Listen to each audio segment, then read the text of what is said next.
Vaishnavi Hagawane फलटणची doctor तरुणी यांच्यानंतर आणखी एका लेकीच्या मृत्यूने महाराष्ट्र सुन्न झाला।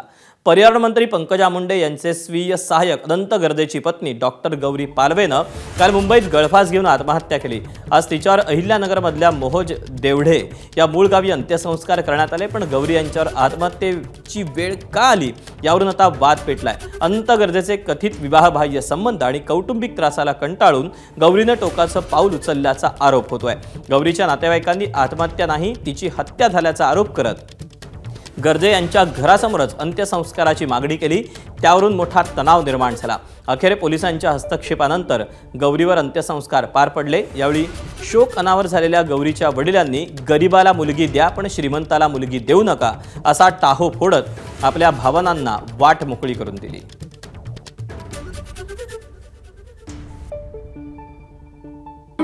काही करू नका, फिरून तुम्हाला मुली आणली तर न्याय द्या आणि तुमच्या मुली गरीबाला द्या, श्रीमंताच्या नादी लागू नका, बापकेवर जाऊ नका।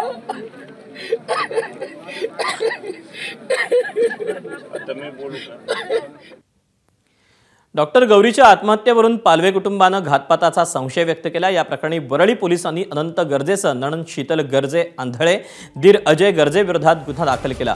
आत्महत्येला प्रवृत्त करणं, सासरकडून क्रूरतेची वागणूक देणं आणि धमकावल्याच्या आरोपाखाली गुन्हे दाखल केले।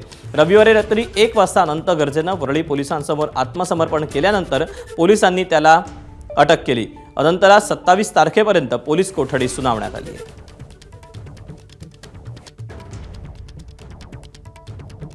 12:30 वाजता आमचे पक्षकार हे स्वतःहून येऊन पोलिसांसमोर सरेंडर झालेले। पहिली गोष्ट, झालेली घटना अत्यंत दुर्दैवी आहे, अत्यंत वाईट आहे, अनाकलनीय आहे आणि त्या सगळ्या मानसिक त्रासामधनं त्यांनी निर्णय घेतला की आम्हाला सरेंडर व्हायचं आहे, त्यामुळे आम्ही स्वतःहून सरेंडर झालेले। ही पहिली गोष्ट।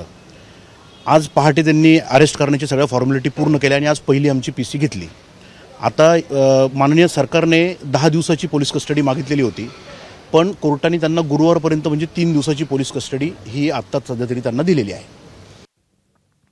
डॉक्टर गौरी पालवे गर्जे आत्महत्या प्रकरणातील महत्त्वाची माहिती एबीपी माझाच्या हाती लागली आहे। आत्महत्येच्या काही मिनिटांपूर्वीच गौरी आणि अनंत यांचं कडाक्याचं भांडण झालं होतं। यानंतर अनंत गर्जे पंकजा मुंडे यांच्या कार्यक्रमानिमित्त घराबाहेर पडला। अनंत गर्जेची गाडी कोस्टर रोडला असताना गर्जे वारंवार गौरीला फोन करत होता, मात्र गौरीनं फोन उचलला नाही। याच संशयातून अनंतनं गाडी पुन्हा घराकडे वळवली।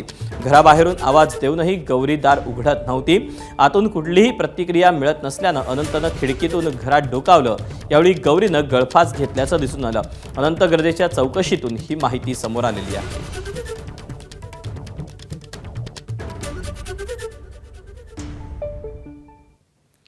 डॉक्टर गौरी पालवे मृत्यू प्रकरणात सामाजिक कार्यकर्ते अंजली दमानिया चांगल्याच आक्रमक झाल्यात। अंजली दमानिया यांनी गौरीच्या मृत्यूनंतर पंकजा मुंडेंनी पोलिसांना कारवाई करायला का सांगितलं नाही असा सवाल उपस्थित केल्यानंतर पंकजांचे मामा प्रकाश महाजन संतापले।